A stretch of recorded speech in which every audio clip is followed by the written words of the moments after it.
આમ અત્યારે શું કરે છે કે તમે જાઓ પછી મૈયા કે જાઓ, એ જો હા હું અહીંયા આવો ગયો, કઈ શરત છે ને વિડીયો કોલ કરે છે. પાછી શું વાત છે કે મને આજ ભજી મેરે, મને આજ ઢોકળા મેરે, અરે શું પરિક્રમા કરો છો યાર? તમે શા માટે આવો છો? તમે દૈવી અનુભૂતિ આવે છે, તમે કઈ મહાત્માનો છો એમને સાથે તમે આવો છો, કઈ મહાત્મા સત્સંગ કરો છો, પરિક્રમા કરો છો, 3-4 મહિને પૂરી કરશો, એમાં શું મળે?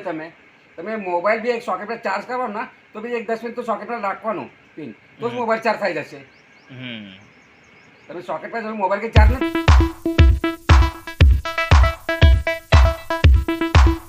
પૂરી દુનિયામાં એકમ યાત્રા એ છે કે તમારી કોઈ બેચની ગેરંટી નથી, લેકિન તમારી હર બેચની ગેરંટી છે. તમે બાકી કઈ બી જાઓ, તમારા બુકિંગ કન્ફર્મ છે, તમારે કઈ જવાનું કન્ફર્મ છે, લેકિન નર્મદા પરિક્રમા તમારે કઈ વાતની કન્ફર્મ નથી, કઈ વાત નિશ્ચિત હતી કે તમે કઈ રહેવાનું, કઈ નાસ્તા મેળવાનું, કઈ હોવાનું, શું મળે. લેકિન તમારા મનમાં એક નિશ્ચિત છે કે આપણે મળવાનું છે, મળવાનું છે, મળવાનું છે જ. તમે શું કરશો કે એક કિતાબ લેવાનું, મોબાઈલ લેવાનું, જે એ કરવાનું, એમ શું મતલબ છે? તમે નર્મદાના પરિક્રમા કરો, તમે આશ્રમ દર્શન ના કરો. તમે નર્મદાના ભરોસા રાખીને આવજો.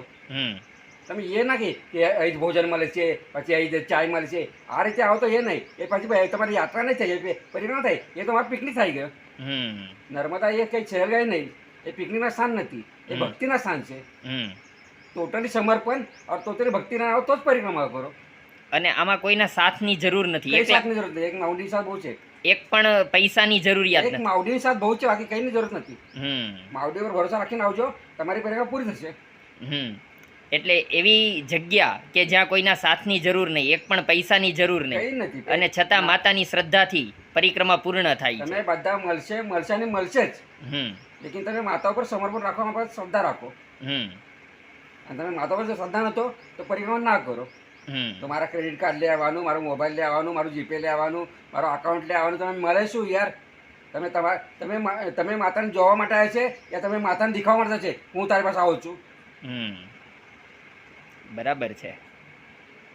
અને 50 વર્ષ પહેલાની પરિક્રમા ને અત્યારે ઘણો બધો ડિફરન્સ થઈ ગયો ને. 50 સાલ પહેલા પરિક્રમા કરતા હતા ને એ અનુભૂતિ માટે કરતા, શ્રદ્ધા માટે કરતા, અને એમને અનુભૂતિ હતી. આમ અત્યારે શું કરે છે કે તમે જાઓ પછી મૈયા કે જાઓ, એ જો હા હું અહીંયા આવો ગયો, કઈ શરત છે ને વિડીયો કોલ કરે છે. પાછી શું વાત છે કે મને આજ ભજી મેરે, મને આજ ઢોકળા મેરે, અરે શું પરિક્રમા કરો છો યાર?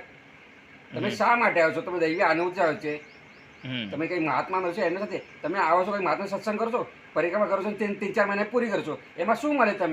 તમે મોબાઈલ બી એક સોકેટ પર ચાર્જ કરવાનો ના તો બી 10 મિનિટ તો સોકેટ પર રાખવાનું પિન, તો જ મોબાઈલ ચાર્જ થઈ જશે. તમે સોકેટ પર મોબાઈલ કે ચાર્જ નથી.